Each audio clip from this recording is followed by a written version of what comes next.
오늘은 성령 강림절 후 19째 주일이자 전 세계 모든 정통 기독교 교단들이 세계 성찬 주일로 지키는 10월 첫째 주일입니다. 앞에 계신 분들 여기 앞에 있는 성찬 이 모습이 보일 겁니다. 우리가 지금은 코로나로 인해서 성찬 나눌 수 없지만 그래도 오늘 성찬 주일이라서 상징적으로 이렇게 올려놔 보았습니다. 세계 성찬 주일은 1936년 미국 장로교회에 의해서 시작되었고요. 몇 년 지나지 않아서 1940년 미국 교회 협의회에 의해 세계 성찬 주일로 지키도록 교회력에 포함되도록 결의하였습니다.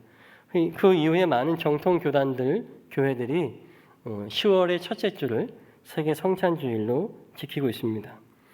꼭 성찬을 이때 해야 됩니까? 성찬을 하는 의미가 무엇입니까? 라고 물어볼 수 있습니다. 성찬이라고 하는 것은 우리가 예수 그리스도와 함께 연합한다라고 하는 의미를 갖고 있습니다. 그래서 세계 성찬주일로 지키면서 많은 교회가 10월의 첫날, 첫 주의 예배 시간에 함께 성찬을 나눔을 통하여서 우리가 모든 각 사람들이 예수 그리스도와 연합하고 예수 그리스도와 연합한 형제, 자매, 지체들은 그 교회들은 또 주님 안에서 하나가 되어지는 일치가 되어지는 것입니다. 이 성찬을 통하여서 우리뿐만 아니라 함께 성찬을 드리는 모든 교회가 연합되고 일치되는 것입니다. 비록 오늘 우리가 코로나 상황으로 인하여서 이것을 그냥 상징으로 보여주고 여러분들에게 설명드리지만 오늘 예배를 통해 주시는 또 하나의 성찬인 말씀의 성찬에 여러분을 초대합니다. 요한복음에서 고백하듯이 태초에 말씀이 되셨고 그 말씀이 우리에게 오셔서 육신이 되셨습니다. 그분이 바로 예수 그리스도이시죠. 예수님께서 성만찬을 베풀어 주시며 우리와 연합하시고 우리 각 사람 한 지체 한 지체가 작은 예수가 되게 하셨습니다. 비록 오늘 우리가 실제의 떡과 포도주를 나누지 못하지만 그러나 매 예배 시간마다 주의 종들을 통해서 주시는 말씀을 통해 우리는 말씀이신 예수 그리스도를 우리의 삶 안에 받아들이고 주님과 연합되어지는 것입니다. 아멘으로 씹어 먹으면서 우리가 한 살을 먹음으로 주님과 연합되는 것이죠. 이 말씀을 통해 우리의 삶은 작은 예수로 변화되고 세상을 위한 소금이 또 세상을 위한 빛이 되어지는 것입니다. 다시 오실 예수님을 전하는 이 광야 같은 세상에 소리가 되는 삶을 살아가는 것입니다. 오늘 이 예배의 모든 찬양과 기도, 이 말씀의 시간을 통하여서 주님이 주신 말씀의 성찬, 예배의 성찬을 잘 받아 먹으심으로 그리스도와 연합하여 한 몸 공동체가 되는 우리 좋은교회 모든 분들 되시기를 주님의 이름으로 다시 한번 축복합니다. 오늘 말씀의 제목은 고난으로서 완전케라는 제목으로 하나님의 은혜를 나누려고 합니다. 여러분, 고난과 고통 그 어느 때보다도 최근 우리들에게 정말 와닿는 말씀인 것 같습니다. 코로나가 금방 끝날 줄 알았는데 생각보다 길어지고 그 길어짐을 통하여서 우리의 고난도 고통도 길어지고 있습니다. 오늘 이후로 좀 풀어질 줄 알았는데 다시 강화된 사회적 거리두기가 2주간 연장된 시점에서 참 실망스럽고 마음이 어렵습니다. 특별히 이제 개인 사업하시는 소상공인 종사하시는 분들은 계속해서 고난의 행군이 진행되는 거죠. 그런데 여러분, 우리가 너무나 잘 알듯이 경험했듯이 고난의 열매가 무엇입니까? 그 고난에 이겨내고 견뎌내고 지나고 나면 고난의 열매는 성숙으로 우리에게 찾아옵니다. 아이들은 아픈 다음에 키가 많이 큰다 그러죠. 또 질병으로 인해서 병원에 입원하면 그동안 내가 건강하게 살았던 것이 얼마나 소중했는지 깨닫게 되는 것입니다. 뼈가 부러지면 놀랍게도 그 뼈가 부러진 부분에서 뼈를 붙이는 접착체 역할을 하는 그런 성분이 나온다고 합니다. 그래서 붙은 뼈는 뼈의 다른 부분보다 훨씬 더 단단하게 되어서 한번 부러지고 붙었던 뼈는 그 부분은 다시 부러지지 않는다라고 얘기합니다. 이 고난을 통해서 우리는 더욱더 성숙해지고 더욱더 단단해지는 것이죠. 보통 우리는 이러한 시간을 신앙의 용어로 광야의 시간이다라고 얘기합니다. 이 어려운 시간을 우리가 지금 광야를 지나고 있다. 광야의 힘든 시간을 살고 있다라고 얘기합니다. 광야는 죽음의 땅입니다. 아무것도 살 수 없는 땅입니다. 그러므로 광야의 시간은 그 고통의 시간이 정말 죽을 만큼 힘들다라고 하는 표현이죠. 근데 제가 누차 얘기하듯이 사실 믿는 우리들에게, 크리스찬들에게, 하나님을 믿는 사람들에게 이 광야의 시간은 고통의 시간이기도 하지만 또 다른 기회의 시간입니다. 일반적으로 광야의 정의가 무엇입니까? 사전을 찾아보아도 넓은 땅, 황무지, 사람이 살 수 없는 곳, 죽음의 땅이라고 정의되어 있지만 그러나 구약 성경의 저자들이 고백하는 이 광야는 그렇지 않습니다. 광야는 히브리어로 미드바르라고 얘기합니다. 이미 많이 설명드려서 알고 계시죠? 한번 따라해 보실까요? 미드바르입니다. 미드바르의 뜻이 무엇입니까? 다바르, 하나님의 말씀을 다바르라고 하는데 하나님의 말씀이 있는 이 다바르가 있는 장소 영어로는 at이라고 합니다. 이 장소가 바로 광야이다. 미드바르라고 하는 말을 직역하면 말씀이 있는 곳, 말씀을 받을 수 있는 곳, 말씀을 찾을 수 있는 곳이 바로 광야입니다. 현재 우리가 겪는 고난의 시간이 광야의 시간을 지나고 있습니다. 고통스럽고 힘겹고 죽을 것 같지만 그러나 이 시간은 하나님의 말씀을 찾을 수 있는 절호의 기회이다라고 하는 것입니다.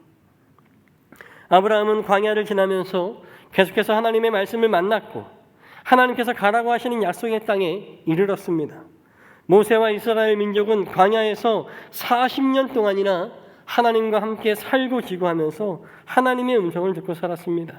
세례 요한은 광야에서 말씀이신 메시아가 다시 오실 것을 선포하면서 말씀과 동행하였습니다. 예수님도 공생애를 시작하기 전에 40일 동안 유대 광야로 나가셔서 말씀이신 하나님으로서의 말씀을 회복하였습니다. 사도 바울도 그의 사역을 시작하기 전에 아라비아 광야에서 3년을 지내며 그동안 자신이 배우고 익혔던 모든 지식을 다 하수와 같이 버리고 말씀으로 채워냈던 것입니다. 사랑하는 여러분, 광야, 고난의 시간, 이 광야의 시간은 단순한 죽음의 땅, 죽음의 시간이 아니라 하나님의 말씀을 만나고 말씀을 배우고 말씀을 받는 그 장소가 광야이고 그 시간이 광야의 시간, 고난의 시간인 것을 깨닫는 우리 모두가 되시길 간절히 소원합니다. 제가 예전에 신방 교구 목사를 할 때 병원 신방 참 많이 다녔습니다. 어떤 날은 하루에 4번도 다닌 적이 있어요. 서울대병원 갔다가 고대병원 갔다가 이대 목동병원 갔다가 아산병원 갔다가 하루가 다 끝나더군요. 근데 병원 신방을 해보면요 참 재미있는 사실이 있습니다. 병원에 입원하신 성도님들에게 신방을 가보면 의외로 질병 때문에 속상해하거나 고통스러워하는 모습보다는 훨씬 더 우리가 가면은 많이 아파하시겠지, 많이 위로해드려야 되겠다라고 했는데 너무 의연하고 차분하신 모습을 많이 봅니다. 그러면서 이렇게 얘기합니다. 목사님, 아프니까요 하나님의 뜻이 뭔지 알 것 같아요. 목사님, 병원에 입원해서 그동안 못 읽던 성경책을 읽으니까 몸은 아픈데 마음이 너무 행복해요. 그분들은 다 하나같이 하나님의 음성과 하나님의 뜻에 대해서 신앙 고백을 하는 거예요. 병원 신방 위로하러 갔다가 위로받고 옵니다. 목사님 많이 힘드시죠? 제가 병원에 입원하면서 말씀 많이 보고 목사님 위해서 기도할게요. 사랑하는 여러분, 이것이 고난의 힘이에요. 고난은 인간을 더욱더 성숙하게 하고 깊이 있게 하고 완전하게 합니다. 흔히 성인 남자들이 군대 가면 제일 듣기 싫은 말이 있습니다. 그런데 초임병 때 제일 듣기 싫고 고참 되면 제일 많이 하는 말이 있습니다. 뭔지 아세요? 희정 형제? 짐작이 가요? 뭘까요? 네. 피할 수 없으면 즐겨라. 이런 말을 가장 많이 합니다. 근데 저는 굉장히 이 말을 싫어했습니다. 오히려 저희가 좋아했던 말은 고진감래, 고난 끝에 즐거움이 온다. 쓰디쓴 인생 후에 달콤한 인생이 온다라고 하는 의미를 더 좋아했습니다. 비록 지금이 즐길 수 없을 만큼이나 너무나 힘들고 어렵지만 게다가 피할 수도조차 없어서 더욱 괴롭지만, 그러나 고난의 끝에는 성숙과 완전의 열매가 있다라고 하는 그러한 믿음, 인생의 대원칙에 대한 믿음이 있기 때문에 저는 고진감래 기다리고 참으면 열매가 온다라고 하는 이 말을 더욱더 좋아했던 것 같습니다.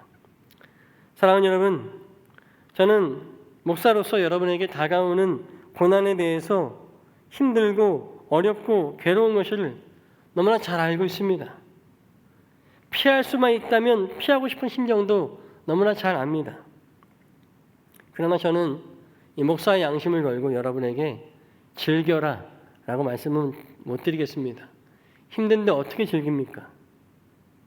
그러나 한 가지 확신을 갖고 말씀드릴 수 있는 것은 지금 이 고난의 시간이 여러분의 광야, 여러분의 미드바르, 하나님의 말씀을 찾는 시간이다라고 하는 것입니다.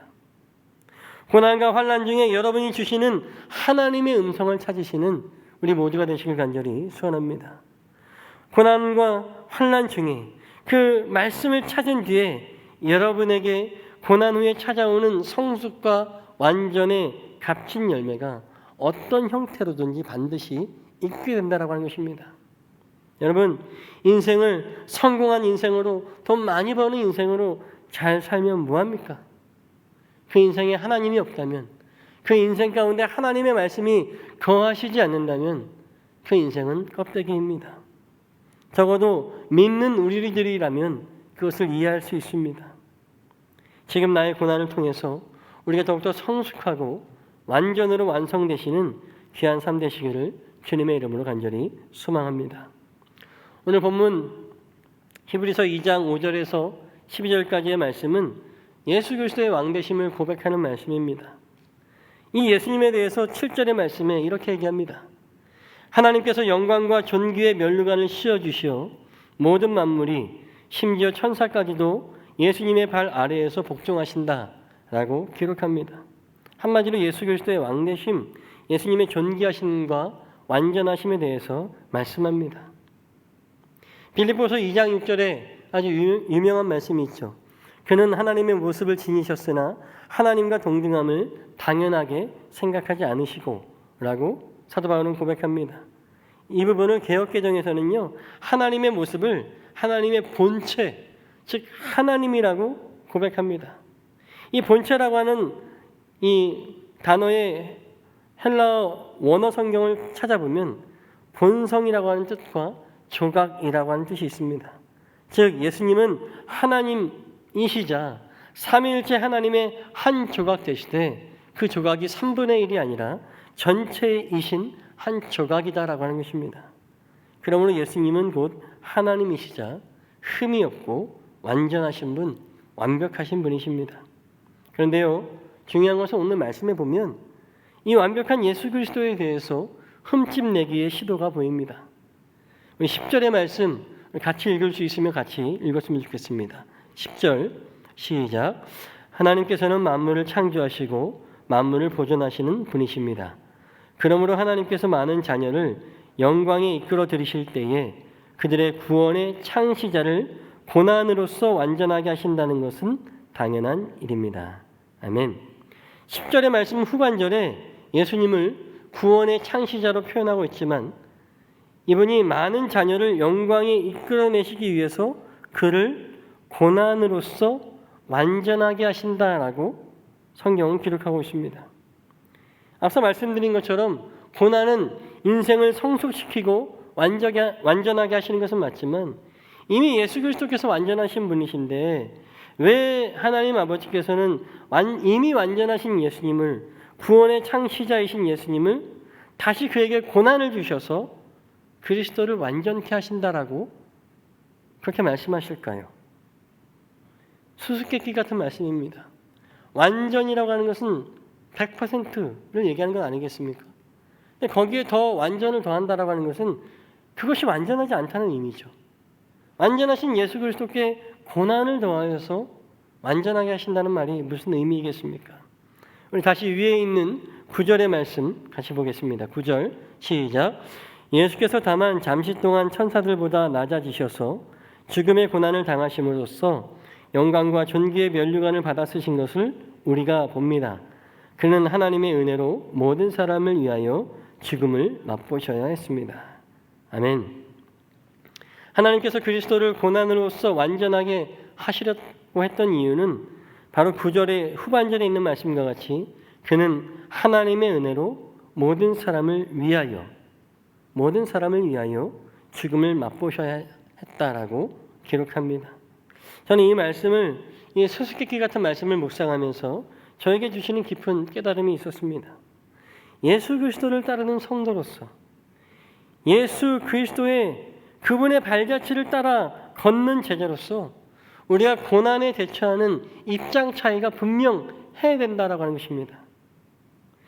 앞서 저는 고난의 유익에 대해 말씀하시면서 고난이 인생의 성숙이요 완성이라고 하는 말씀을 드렸습니다. 그런데 반면에 주님의 고난을 기억할 때 과연 우리의 고난이 누구를 위한 고난이고 누구를 위한 성숙과 완성인가? 예수 그리스도의 고난과 완전은 누구를 위한 완전이고 내가 겪는 고난을 통한 나의 성숙과 나의 완전은 누구를 위한 것인가? 이미 완전하신 주님께서 고난과 죽음을 당하심은 주님의 완전을 위한 것이 아니라, 왜냐하면 주님은 이미 완전하시잖아요. 주님의 완전을 위한 것이 아니라 죄로 인하여서 흠집난 우리의 인생들, 완벽하진 않은 우리의 인생에 그리스도의 희생과 부활, 유월절 어린 양의 십자가 사역으로서 우리의 불완전한 흠집들을 메우기 위해서, 우리의 완전을 위해서, 인간의 완전을 위해서 주님께서 고난당하시고 죽으셨다라고 하는 것입니다. 우리의 성숙과 완전을 위한 고난을 예수 그리스도께서 이미 고난당하셨기에, 죽음을 당하시고 부활하셨기에 우리는 자격이 없지만 이미 의롭다고 불리우게 된 것이죠. 여러분, 의로운 것이 무엇입니까? 하나님 앞에 나아갈 수 있는 자격입니다. 하나님의 자녀라고 불리게 될 수 있는 자격입니다. 나는 자격이 없으나 내가 고난당하지도 않았고 나는 지금도 여전히 완전치 않지만 주님께서 이미 고난당하시고 우리에게 자격을 의롭다고 부여하셨기 때문에, 내가 받아야 될 죽음을 미리 받으셨기 때문에 우리는 자격 없는, 완전하지 않은 우리라 할지라도 예수 그리스도 안에서 예수 그리스도의 이름으로 완전하게 되는 것을 믿으시는 우리 모두가 되시길 바랍니다. 사랑하는 여러분, 그러므로 우리에게 다가오는 고난과 시련, 이를 통해서 내 삶에서 맺어질 성숙과 완전은, 그렇다면 이제는 누구를 위한 것입니까? 우리의 성숙과 완전은 예수 그리스도께서 이루어 주셨습니다. 완전하신 그분께서 또 고난당하시고 죽으심으로 우리를 위한 완전을 이루어 주셨습니다. 그러면 내가 고난받아서 내가 이루어야 될 성숙과 완전은 누구를 위한 것입니까? 바로 예수님께서 우리를 위해 그렇게 하셨던 것처럼 우리는 우리가 섬겨야 될 세상의 모든 이웃들을 위해서 고난을 견디고 이겨내어서 성숙과 완전의 길로 나아가야 하는 것입니다.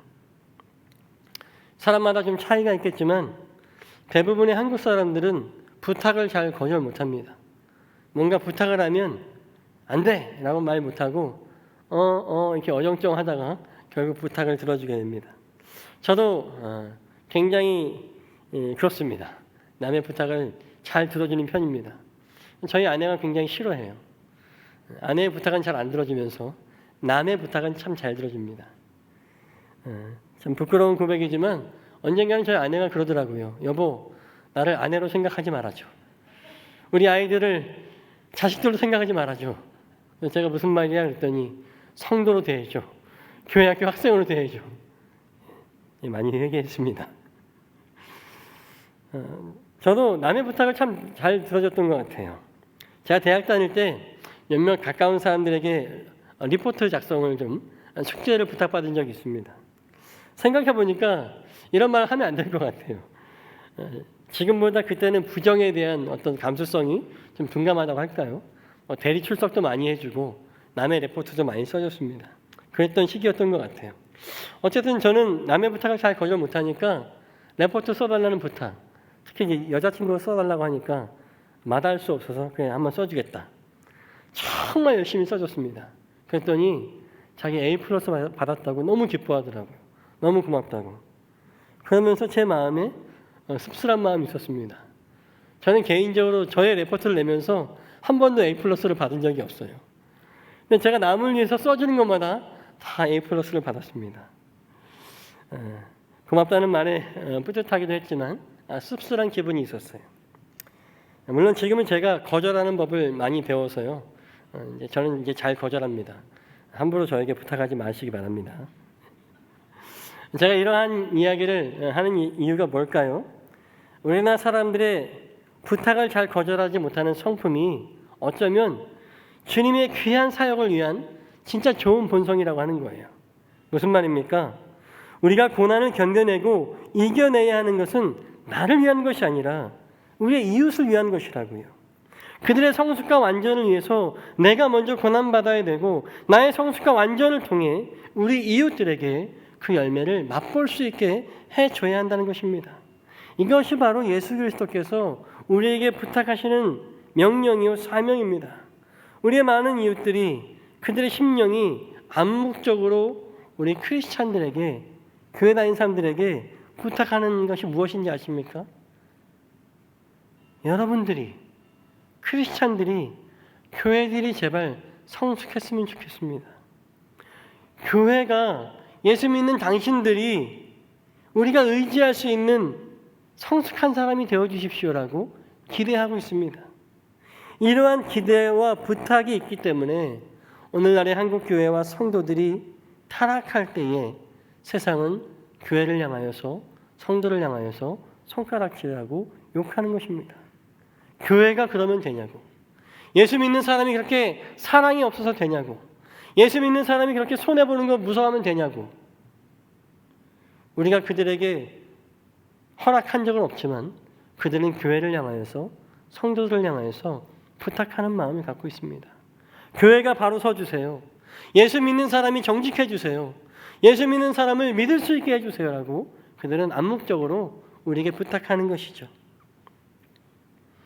교회가 더 성숙하고 완전하여서 사랑의 본을 보여주기를 기대합니다.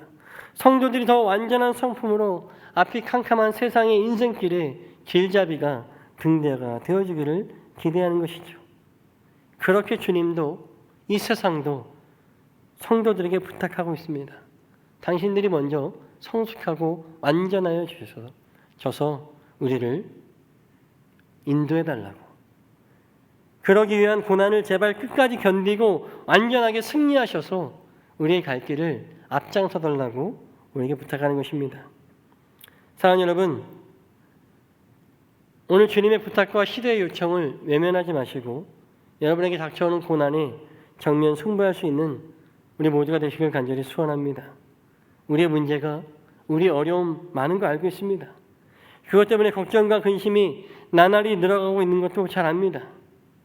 그러나 우리의 인생의 질고로 우리의 신앙을 여기서 멈춰버리게 묶고 서게 하는 사단의 화전을 피하시고 사단의 결계를 끊어버리시기를 부탁드립니다. 말씀드린 것처럼 나의 인생의 문제는 이미 주님이 해결하시니 주님께 맡겨드리고, 오히려 우리는 지금 주님께서 우리에게 맡겨주신 부탁, 시대의 요청, 그 사명을 감당해야 됩니다. 우리가 예배 전에 선포했던 성서일과의 말씀, 디모데후서 2장 3절 4절 말씀 기억하십니까? 그대는 그리스도 예수의 훌륭한 군사답게 고난을 달게 받으십시오. 누구든지 군에 복무하는 사람은 자기를 군사로 모집한 상관을 기쁘게 해 주어야 합니다. 그러므로 그는 살림살이에 얽매여서는 안 됩니다. 무슨 얘기입니까? 나의 문제는 하나님께 맡겨드리시라고요. 주님께서 우리의 완전을 위해서 받지 않아도 되는 고난을 이미 그분은 완전하신데 우리를 위해서 고난받으시고 우리를 위해 죽으시고 우리를 위해 다시 부활하셨습니다. 내 문제는 하나님이 책임져 주시니 우리가 감당해야 될 것은 이 세상입니다. 이 세상의 소금과 빛의 역할을 감당해 주시기를 부탁드립니다. 고난을 담대히 맞이하십시오.